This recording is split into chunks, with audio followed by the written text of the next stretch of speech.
circule-livre, en fait, c'est une idée qui ne vient pas de nous, c'est une idée qui vient du 12e arrondissement à l'origine et qui s'est développée progressivement sur Paris. Il y a une quarantaine de points actuellement environ sur Paris. Donc nous, on est adhérents à cette structure et une fois par mois, donc le deuxième samedi de chaque mois, nous organisons donc sur la place, l'esplanade Roger Linet, nous organisons donc un circule-livre. Le concept, c'est de proposer aux habitants du quartier de prendre des livres, de les lire et une fois qu'ils les ont lus, de les remettre en circulation d'une façon ou d'une autre, soit en nous les rapportant, soit à d'autres points de circule-livre, soit en les faisant circuler parmi leurs amis et connaissances.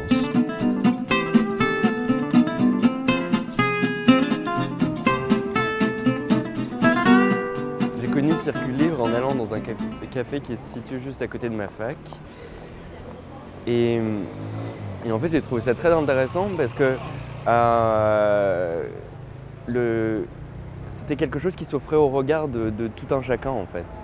Et de même que le regard était partagé, l'objet lui-même était partagé. Et je trouve que la notion de partage est très importante, surtout aujourd'hui, dans une société extrêmement individualiste et individualisée.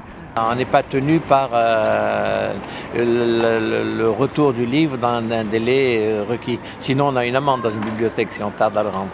Là, vous gardez tant que vous voulez. J'apprécie surtout la gentillesse de ces gens qui, bénévolement, viennent régulièrement passer leur temps, amener, ramener, conseiller. Elles sont là souvent, elles conseillent, elles ont lu pas mal de ces livres et elles donnent leur avis sur la qualité, la diversité des livres qu'elles exposent. Il m'est arrivé de trouver des livres comme ça, avec l'étiquette circule-livre posée sur des fenêtres, des rebords de portes, et de les prendre. Je trouve que c'est essentiel que ce soit dehors, parce qu'il faut tout de même toucher les gens qui ne vont pas rentrer dans une bibliothèque forcément.